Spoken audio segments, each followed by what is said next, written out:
ప్రజాబంధు గోవర్ధన్ రావు, ప్రజోపకారి గోవర్ధన్ రావు, ప్రజాబంధు గోవర్ధన్ రావు, ప్రజోపకారి గోవర్ధన్ రావు, ప్రజాబంధు గోవర్ధన్ రావు, ప్రజోపకారి గోవర్ధన్ రావు, ప్రజాబంధు గోవర్ధన్ రావు, ప్రజోపకారి గోవర్ధన్ రావు, ప్రజాబంధు గోవర్ధన్ రావు, ప్రజోపకారి గోవర్ధన్ రావు, ప్రజాబంధు గోవర్ధన్ రావు, ప్రజోపకారి గోవర్ధన్ రావు, ప్రజాబంధు గోవర్ధన్ రావు, ప్రజోపకారి గోవర్ధన్ రావు.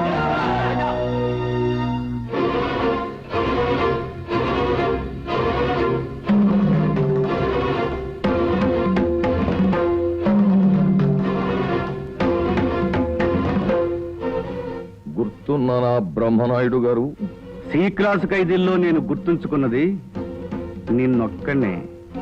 ఈ C class ఖైదీని jail నుంచి ఎంతమంది ఏ క్లాసు పెద్దవాళ్ళు ఇంటికి ఎంత వైభవంగా తీసుకెళ్తున్నారో చూశారా? కొందరి శవాల్ని ఇంతకంటే వైభవంగా వీధుల్లోంచి ఊరేగిస్తూ తీసుకెళ్తారు. నేను శవాన్ని కాదు, జీవోత్సవాన్ని కాదు, కంటి నిండా కసితో కడుపు నిండా మంటతో కటకటాల వెనక నుంచి వస్తున్న పగబట్టిన పాముని. పొగరుబోతు పోట్లకెత్తలనే మెడలు విరిచి మూల కూర్చోబెట్టిన నాకు నీలాంటి కోరలు తీసిన పాముక లెక్క కాదు. నేను చిడతలు వాయించి పైకొచ్చిన వాణ్ణి కాదు, చిత్తులు పేర్చి పైకొచ్చిన వాణ్ణి. నన్నంత తక్కువగా అంచనా వేయకండి ఎస్పీ గారు. ఏ కాకి బట్టల పెత్తనంతో నాకు కఠిన శిక్ష వేయించారో ఆ కాకి బట్టలకు మిమ్మల్ని దూరం చేయిస్తాను. మీ అధికారంలో చిచ్చుపెట్టి మీ కుటుంబంలో కల్లోలాన్ని సృష్టించి నేను జైల్లో వదిలి వచ్చిన సత్తు పళ్ళెంలో రాగి సంగటి తినే ఏర్పాటు చేయిస్తాను. నీలాంటి ఊర కుక్కలు ఇంతకు ముందు నన్ను చూసి మురిగి మురిగి అలిసిపోయి ఇప్పుడు తోక తిప్పుకుంటూ నా కాళ్ల చుట్టూ తిరుగుతున్నాయి. Mind it. Okay? Prajabandhu Govardhan రావు, ప్రజోపకారి గోవర్ధన్ రావు. అప్పుడు మారీచుడనే రాక్షసుడు బంగారు జింకలాగా మారి అడవిలో, ఓ తల్లి, ఓ రాక్షసి, కాస్త రాక్షసులు కదా ఆపుతావా? కొండరా, నువ్వెందుకు ఆపుతావే? అర్ధరాత్రి దాకా వాళ్ళనిద్దరిని చెడగొట్టి వాళ్ళ ఆరోగ్యాలు పాడు చేసి వాళ్ళని చంపడానికి ఏదో చూస్తావు నువ్వు. పిన్నిగారులే పిల్లికారులు, నీ సంగతి నాకు బాగా తెలుసు. ఏమనుకున్నా ఏమిటో, ఎప్పుడైతే నువ్వు ఇంట్లో కాలు పెట్టావు అప్పుడే అనుకున్నానే నా కూతురు బిడ్డలను చంపడానికి వచ్చిన మహమ్మారివని. వాళ్ళని మంచి చేసుకుని. అన్నపూర్ణమ్మ గారు, బాబు గీత మీకేమవుతుందని చెప్పాను. కూతురు బాబు, కూతురు కాబట్టి మందరించే హక్కు మీకు ఉందనుకుంటున్నారేమో. ఈ ఇంటిని శాసించే హక్కు గీతకు నేనిచ్చాను, గుర్తుంచుకోండి. గీత,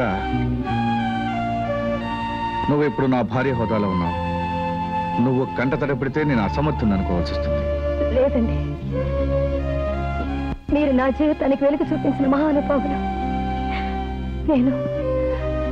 నేను ఇంటికి వస్తూ వెలుగు తేలేకపోగా ఈ ఇంట్లో ఉన్న వెలుగుని చీకటితో నింపుతున్నానేమో అని బాధపడుతున్నానండి. చీకటి వెలుగులు తోబుట్టువులు గీత. నా జీవితంలో తొలిసారిగా అడుగుపెట్టిన రాధిక వెలుగును నింపి చివరికి చీకటి మిగిల్చి వెళ్ళిపోయింది. చీకటితో ప్రారంభించిన నువ్వు తప్పకుండా వెలుగును తీసుకొస్తావనే నమ్మకం నాకుంది. కానీ ఈలోపు నా మూలంగా మీ కుటుంబంలో కలతలు. మీ కుటుంబంలో కాదు, మన కుటుంబంలో.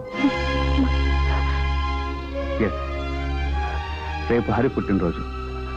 నువ్వు వెళ్ళి కేకు తయారు చేయించి తీసుకొస్తున్నావు. ఓకే? కొద్దిగా నువ్వు కార్లో కూర్చో, బిల్లు ఇచ్చేసా.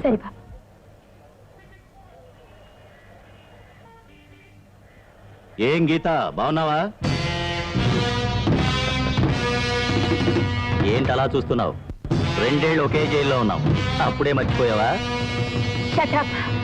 ఏమిటో మాట్లాడేది?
మళ్ళీ ఏ స్త్రీ జోలికి వెళ్లకుండా నీ చెయ్యి విరిచేస్తాను.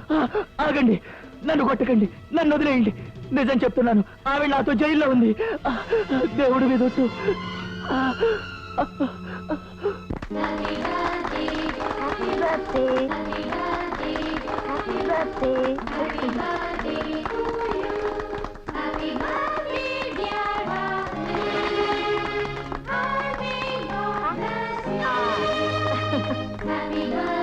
Hello photographer.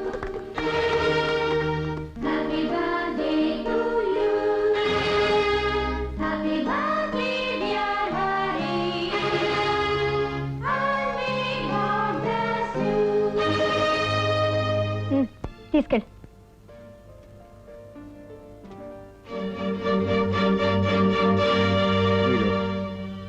మా అన్నయ్య బిడ్డలకు తల్లిని చూశాను. మా అన్నయ్య పక్కన నిలబడే అర్హత గల దేవతను చూశాను.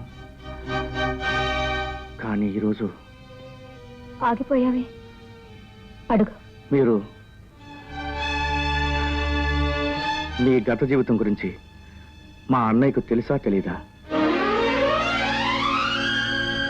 తెలుసు. ఇంకేమైనా ప్రశ్నలున్నాయా? ఈ ఇంట్లో సమాధానం లేని ప్రశ్నలు ఉండకూడదని అన్నయ్య చెప్పాడు. మీ జీవితం ఆయనకు సమాధానం లేని ప్రశ్న కానప్పుడు నాకు అభ్యంతరం లేదు. ఏమిటయ్యా ఆలస్యం? ఏమిటి ఇక్కడ ఉన్నావు? Come on come on.